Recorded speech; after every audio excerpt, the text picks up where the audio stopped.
welcome back to the channel. My name is Deborah, aka the Sunset Girl Creates, and today we're working on American Roots by Chuck Pinson. It is a round. It's 29 by 22 inches or 74 by 56 centimeters.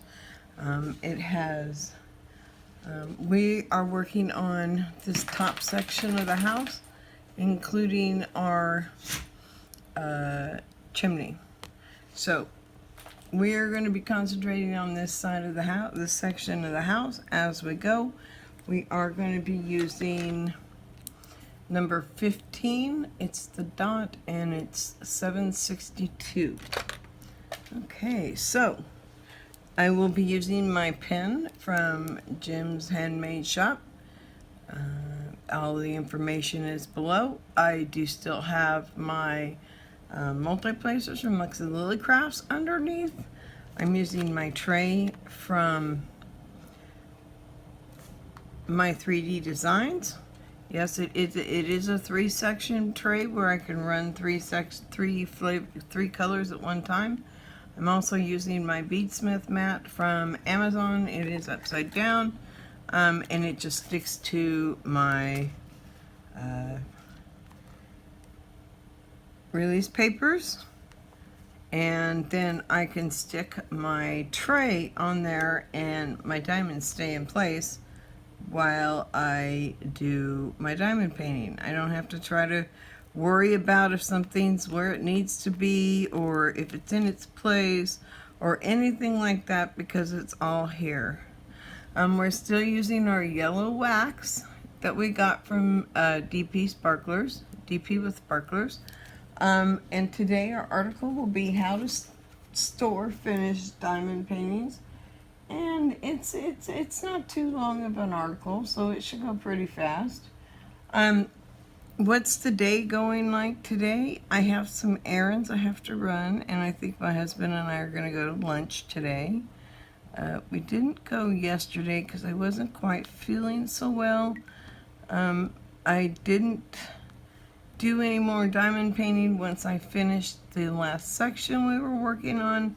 So, but I did start a new project.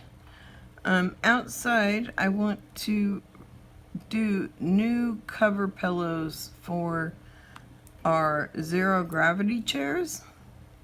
So I got the first section of the cushion done. I made my own design. I didn't go online and find anything. It's 18 by 18. It's cotton, and I don't really want to get cotton on my tape, but it's really quite interesting. Let me turn it over here, and we can start down here on the bottom. I used a 6.5 on the bottom to do the chain. And then I moved to a 5.5 so that it would have a nice elasticity to it. So I did 5.5 all the way down. The first row is a double, then we have a triple. We do that 4 times. And then when we get up here to the 4th one, so you got 1, 2, 3, 4, and then if you look here, I've got a set of singles, a single crochet, and then a set of doubles again. And then I repeat the pattern 3 times, and at the end we have a single crochet and a bind off, right? So it looks really pretty. It turned out really nice. I have plenty of cotton to do enough for both of our chairs, so I will be working on those in the afternoon. The first one's done. Yes, I did complete that all in one day, and the next one I started today already, and I think I'm 4 rows into it. The fact that I've been crocheting since I was 8 years old means I have 47 years or 46 years, something like that, experience doing crochet. So crochet really doesn't take a whole lot for me to do. I can literally choose what pattern I want to use on my or even just sit down. All I did yesterday was just kind of sit down and kind of go with it, see where I was at. So basically it needs to be about 19 inches, and so it is 19 inches. The nice thing about it is that it doesn't take too long to put together. And I told my husband yesterday that I wanted to work on this project. For one, it is crochet, so it will go super fast. I can do huge blankets in a week, so I'm not too concerned with doing these, because they just need to be on the seat and on the back of the seat. So it's on the back of our seat, right? Yeah, and so it's not too bad. The back is going to be longer. I think we're going to have to add probably maybe 1 or 2 more sections. I'll do some measurements once I get there on how far I need, how long I need it. It is the bigger one. This is the shorter one. It is the one that I will be sitting on. So I'd really like to have these done in the next week or two. I know that I can get the first one done in about a week.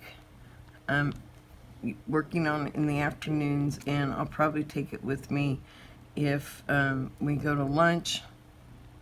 I really like to take crochet or knitting when I go. I do take diamond paintings. I do have that diamond painting I'm still working on.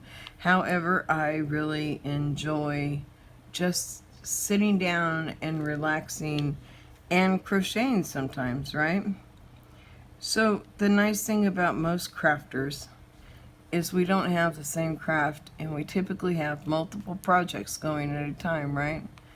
I have a couple sweaters in the works. Now I have those are knitted, right? Those are knitted. And then I have, and I know one sweater will be finished here shortly. The other one I've kind of put on hold because I'm not sure if I'm really happy with the style I'm working on. So I might pull that one and start that one over. I really kind of like it, except I'm just not sure. It's not something that's making me happy as I knit. So if I'm not happy as I knit, I typically don't get it done. And in turn, that leaves it so I now have all these sweaters that aren't done, right?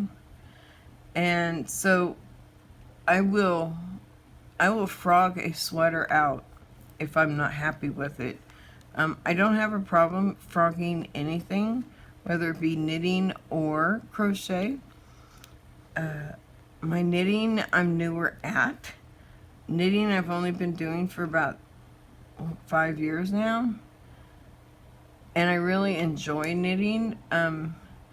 Except right now, I have this sampler blanket that I'm supposed to be working on knitting wise, and to be honest, I don't have any motivation. I'm thinking maybe this winter I'll have more motivation to working on it.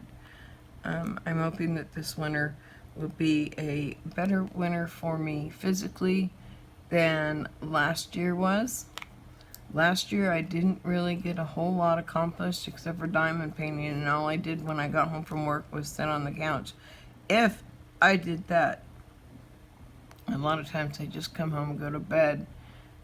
It was really difficult in the end of working and functioning every day and getting up and making sure that everything is running fine for my body every day is not always the easiest thing to do, right?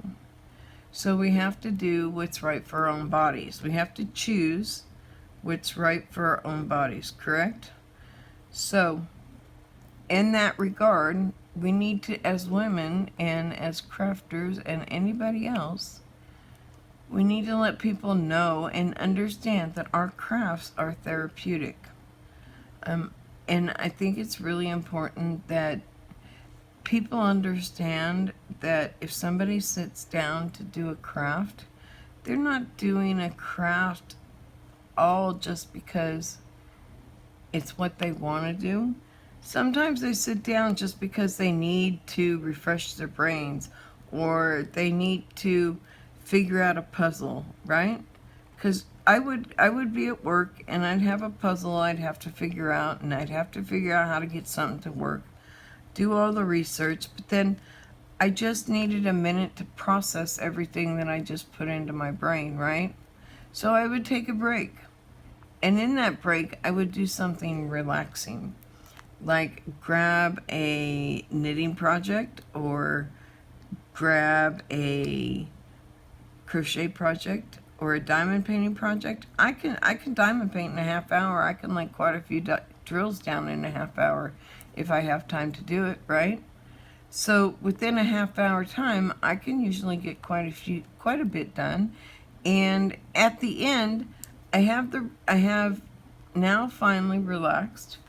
I've processed my problem, or my what I'm trying to do for the solution. And by then, I'm usually just right. I have the answer to the question, and I can go finish what I'm doing.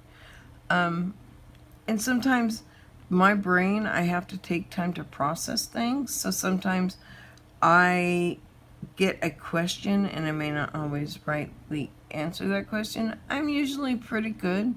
I usually can pretty much know what's going on in the world around me. So if somebody asks me a question, I can usually answer it, no problem. But sometimes people ask the difficult questions. How is it to live with fibromyalgia? Well, you know, I don't want to scare anybody off, but I also want to tell them what I live with, right? But and it's always it's a balancing act, right? It's a balancing act between working on what you want to do, something that's therapeutic, and also balancing it with your responsibilities.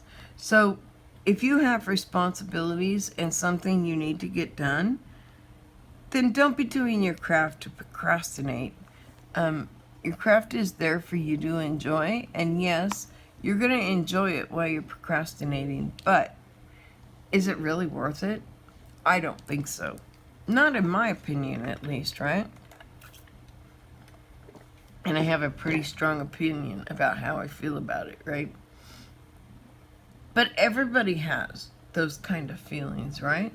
We are not all here on this earth to make everybody happy.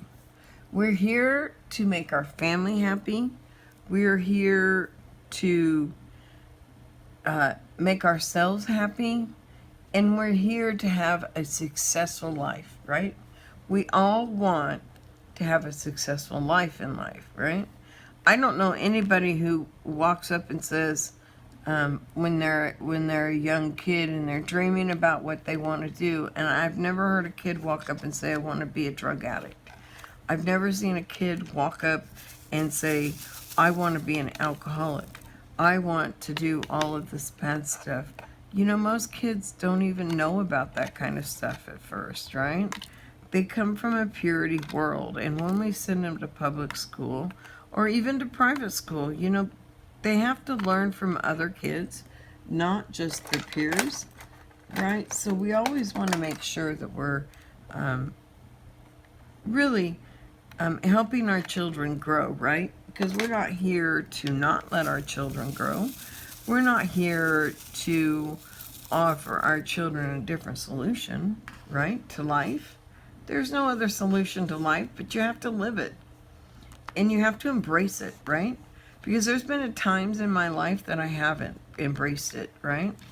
And when I don't embrace life and when I don't embrace things that I enjoy, I tend to have issues with my mental issues, right?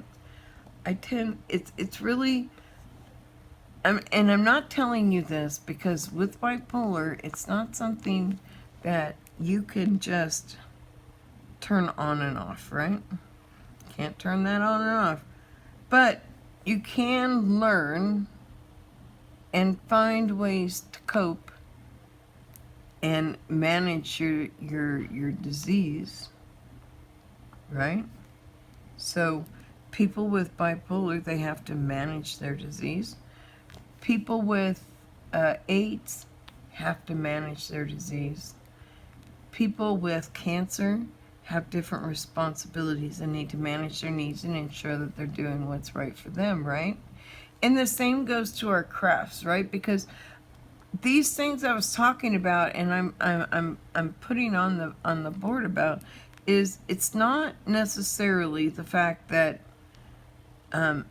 we have a responsibility to the world to do crafts. No, we don't have that responsibility to the world. But we have a responsibility to ourselves to do things that make us a better person. So if I'm doing my crafts and I'm functioning as a better person and really living my life to the fullest, right? Then I'm going to succeed at life. I'm not going to fail life. How am I going to fail life? I didn't even give it a try, right? But if I give it a try and I find ways to cope and ways to manage and ways to function, it tends to work out pretty well. So think about that as you go on with your day. Think about that today, and think about where the importance of your crafts lie. Does the importance of your craft lie in the fact that you love what you're doing and you have a way to come back and balance the day that you had? You have a right to do that, right? You have a right to be happy. Only thing in life that is guaranteed are taxes and death. That's what my dad used to tell me. So if you worry about everything else, then you're worrying about things that you really don't have any future idea about. Because when you're worrying, you don't know how something's going to turn out, right? That's why you're worried. How's it going to turn out? Is it going to turn out the way I want it to? Is it going to look just as beautiful as I want? Is this going to be something that somebody else is going to love just as much as me? Probably not. There'll be somebody out there that will, yes. But will that be somebody in your family? Maybe not. I mean, I do a lot of things that my family doesn't do, right? But then I do a lot of things that my family does. And some of my hopes and dreams are based off the things I did as kids. As a kid, I did a lot of camping growing up and fishing and outdoorsies. And I think that's the reason, and I've got a hair hanging up here. And I think that's really the reason that crafting is so important. Because it's an aspect of my life that I grew up with. It's an aspect of my life that I can sit and get involved with and not stress out about anything, right? So my goal is not to stress. My goal is to be happy. My goals are to live life with my husband to the fullest as long as we can. We've been together for over 10 years. And so, you know, it's like we've lived in the same household for over 10 years. And so that it's kind of crazy. Or it's 9 years we've lived in the house. We've been together 10. And it was July. July was 9 years that we lived together. So we've been together 10. And the only reason I know is because I moved from California to Florida in 2011. And the first year, I lived in my own apartment. So I moved in here in July with my husband in July of 2012. And we've been together ever since. Now I'm going to tell you, making a marriage work takes work. It is work. When it says make a marriage work, that word work really means something. So we put a lot of work into it.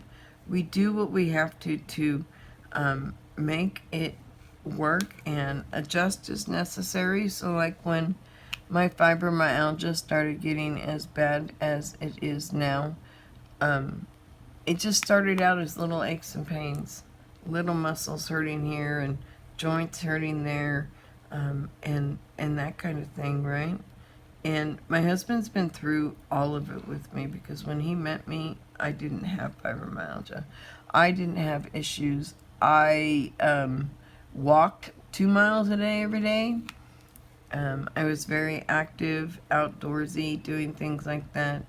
And so this is a strange kind of situation for me now, to not be on the walking 2 miles a day. So when you do that, and when things happen, you have to adjust a lot in your life. So not only I was still eating, even though I wasn't, I was still eating as if I was doing all that exercising, right? I was eating as if I was still exercising, all of that. And in the end, I ended up gaining a lot of weight, right? So what I had to do was I really had to think about it. And one of the other things is part of my medication doesn't help that, because the medication that I am on doesn't help. No, the medication I'm on does help. And without the medication, then I'm really just not doing any good. I'm going to open up a new bag real quick, because I'm out of this diamond and I need a new bag opened. We'll pour it into its container after the video, but let me at least get a small crack on here. I will seal it when I'm done with a clip. And let me pour some in here. It's like right at the end where I'm starting to pull in the extra bags now. So I'm just going to clip this right here and clip it. So all I did was open my bag, pour out the ones I needed, roll it back up, and put a clip on it. This will keep them safe until I'm done with my video, and then I will put them into their respective positions and bottles, right? But it was getting hard to use those little tiny amounts when I'm trying to do full rows down the way. So, but let's get on started with our article today, which will be how to store finished diamond paintings.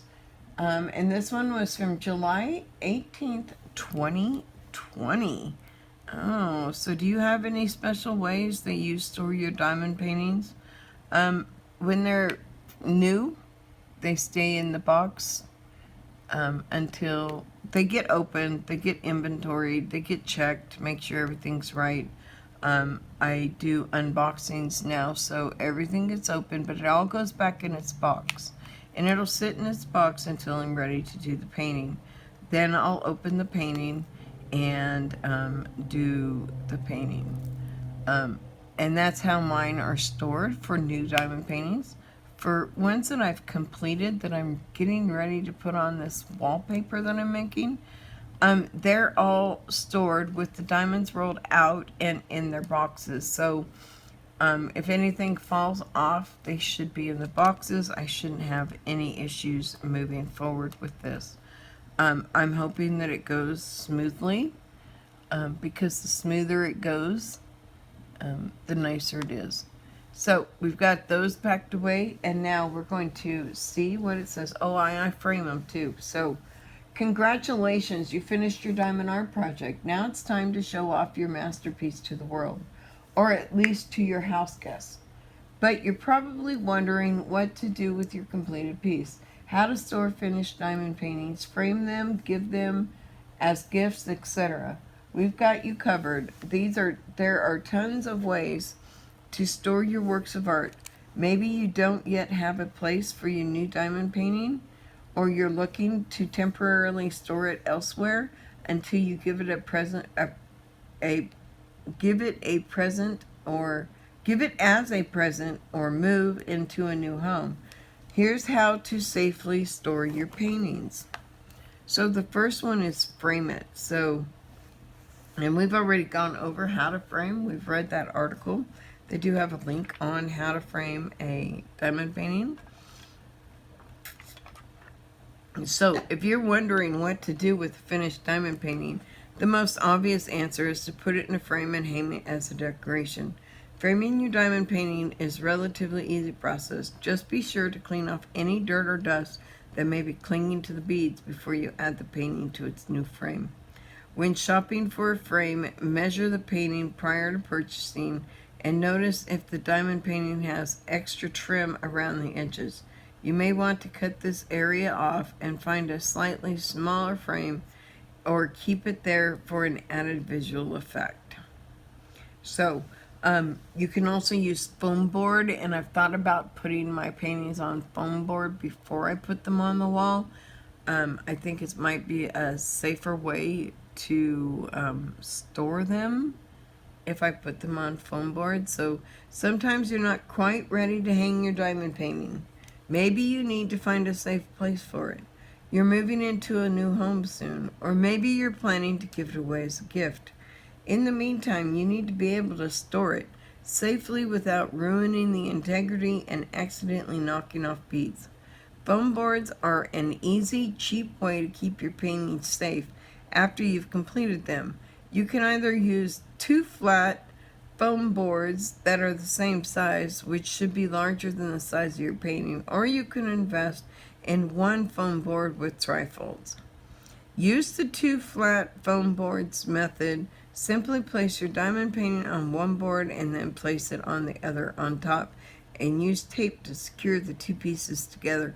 I typically use double-sided tape, and I have a tape pen that I use that, and you'll see me pull that out when we start doing silhouette, because I use it a lot for that. This method is quick and easy, but makes it a bit more difficult to access your paintings. With the trifold foam board, you can lay your painting flat on the large middle piece and then fold the 2 sides down to cover the top of the painting. Keep the boards flat while storing the painting. You may want to consider taping the flaps down. So yeah, sometimes it's just simply how do you want to store it. Like I said, I roll mine backwards and I put them back in the box until I'm ready to either give them as the gift and give them to the person, which I've got 2 in there for my grandkids, 1 for each of them, as well as being able to find what I'm looking for, right, when I store something. So it's easier because they still have the stickers on the box. It's the exact same box. I know what it is, right?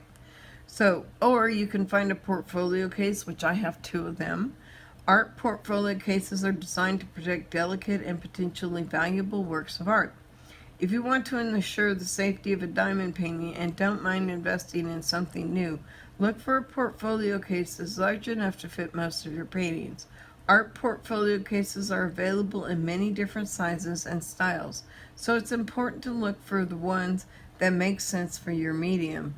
You can use a piece of cardboard or foam board as a backing for your painting if you want it to slide easily into the compartments and maintain some structure while it's in the bag. So there is a portfolio case that you can put your diamonds in. So it's kind of like a scrapbook, but the difference is, as an artist or as a diamond painter or creative, we really need to have the ability to use our portfolios. So they open like a book, and then you have the pages, but the pages have holes in them at the top. So they're like page protectors that you buy to put in a binder, but you can put your paintings in there. So what they mean by putting the foam board on there means that the foam board is going to keep it straight and flat and make it easier to slide into that portfolio case. I don't have portfolios for my diamond paintings just because my diamond paintings are usually too big. And I have another way that I put them in anyhow. So, find a portfolio case. Art portfolio cases are designed to protect delicate and potentially valuable works of art. Okay, is that the one? Okay, we just read that one. Make your own portfolio carrier. If you want to get really creative, you can make your own portfolio carrier.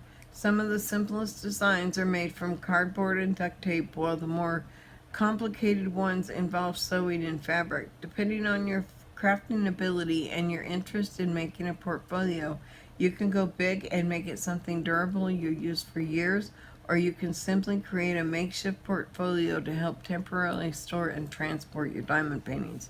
So basically what you're doing is you're taking and making that book out of cardboard. So you got one piece of cardboard here, one piece of cardboard here, and you put them together.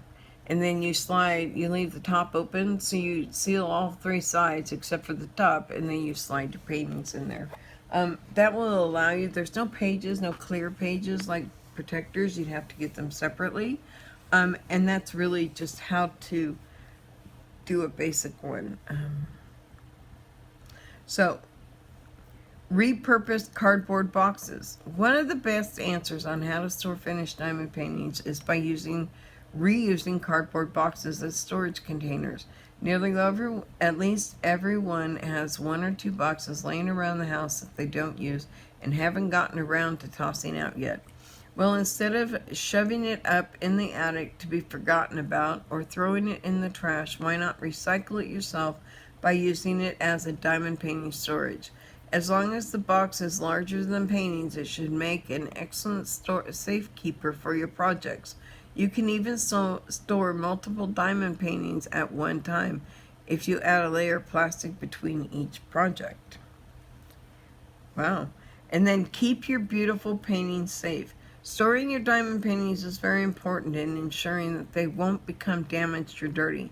Even if you're not planning on hanging up your masterpiece, at least not right away, you should still treat it with care by using one of these methods to store your finished diamond paintings. Buy a portfolio case isn't necessary. You can simply use everyday materials like cardboard and foam board to create your own unique storage kit. And that's it. There's not a whole lot to this one. Storing your finished diamond paintings is really a preference of yours, and it really goes back to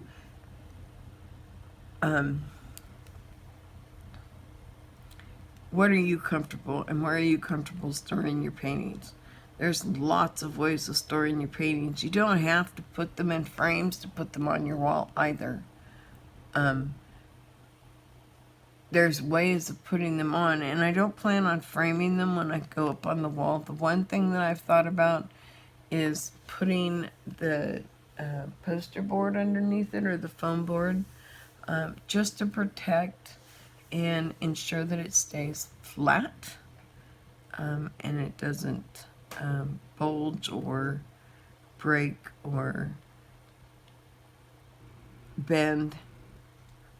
I don't mind if things bend. The only thing is I just want to make sure that they, when they bend, that they're accurate when they bend, right? So when I bend something, I want to ensure the accuracy on that bend. And sometimes doing those bends can be difficult. But in the end, we're all good, right? So let's go ahead and close down our video. It's a short one today. We did have a short article, so if you like this video, we'd love to have a thumbs up. If you don't like this video, a thumb down is fine, but please leave a comment in the comment section below. Any materials that I've used today are all located in the description box below if you're interested in anything that I'm using. And if you want to, we would love to have you as one of our subscribers here on the Sunset Girl Creates family. So we look forward to you subscribing, becoming a subscriber. We thank all of our subscribers. We're down to 9 again, so we got to get back up to that 10, but we'll get there. I'm going to start reaching out to some of the other creators here soon. and see if I can coordinate, working with somebody or doing something with somebody, and trying to get my name out there within the greater the community. I really enjoy doing my videos, and I don't necessarily have to have somebody watch my videos. I'm really doing it as a document of my work that I've done within all of my crafts, really. And that's why I bring up other crafts on here, is it's not all diamond painting. I also do crocheting and knitting. Like any other crafter, we typically have multiple talents. So with that said, if you want to be part of that family where we all have multiple talents and we can use it to grow our family and grow the diamond painting world, it would be great to have you as part of our family. We would like, all you have to do is hit that subscribe button, right? Right next to the subscribe button is a little bell icon. If you select that, that will let you know every time I upload a video. So with that said, I hope everybody has a wonderful and fantastic day. Bye-bye.